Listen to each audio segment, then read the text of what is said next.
Went with the Wind, I remember most notably because the two young writers that wrote it were my age, and they were pages over at NBC, and we were at CBS, but they were huge fans of the show, and they wrote this sketch called Went with the Wind, sent it over and said, well, what do you think? And Joe, the story I've always heard is that Joe read that sketch and called them up and said, would you guys like to be writers on our show? I remember Harvey being totally stressed out about doing Clark Gable. Could not come up with it. Just could not come up with it. I had worked all week on how in the heck I was going to be Clark Gable, and I hadn't a clue about what to do, how to sound. You know, I didn't want to do those the comics that are always doing, what's Clark, you know, and there's so many people that did that. When we started to do the first show, the first taping, suddenly I had the hat on, I had the mustache on, I got the clothes on, and I walked out on stage, and I suddenly felt like him. He was actually and better the than voice Clark Gable. came out of me, and I wasn't even trying. And I said, my God, I look like him. I am him. You know, it was just the most amazing thing, and I couldn't prepare for it. It just kind of happened spontaneously. The original gag about the curtain rod was that Starlet pulls the curtains down and says, I'm going to make me a dress. And it had been written that I come down the stairs with everything just kind of hanging. It said, Scarlett takes the drapes off the window, goes upstairs, and comes down with the drapes just hanging off of her.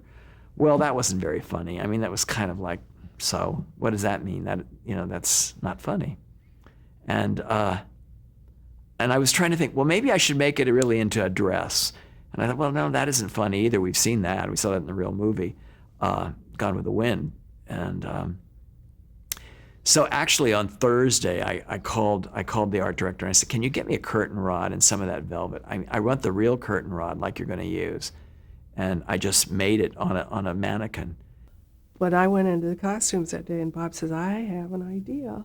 And he brought out the curtain rod with the green curtains on it, and I fell on the floor. I said, this is the most brilliant sight gag, I think, ever. And I didn't even put it on her, really, until the day of the show.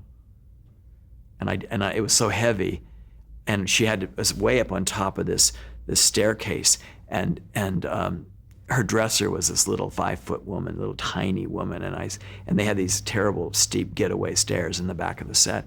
And I said, Annette, I'll go up there. I'll help you with this change because you're not going to be able to do it, and there's no room for anybody else up there but us.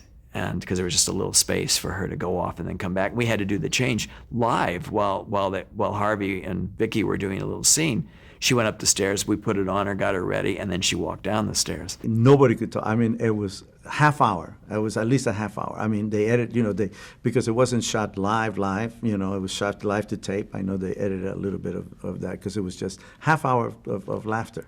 One of the rare times in my career where we've actually had to make an edit to shorten a laugh because it just went on and on and on. It was so funny. People still, of course, they use that clip all the time and talk about it. Well, I don't know if you ever know that anything's going to be a classic, but you know when you're having a great time, and you know when it's rolling, and you know when it's fun, and you know by the support that everybody is giving everybody that it's good. I mean, every time I talk to anybody, they bring up this silly curtain rod outfit, with the velvet drapes attached to it. I mean, I had an exhibit in New York of all my whole career and what was in the front window, that outfit. It just doesn't make one bit of sense. But anyway, it's fine. It'll be on my tombstone one day.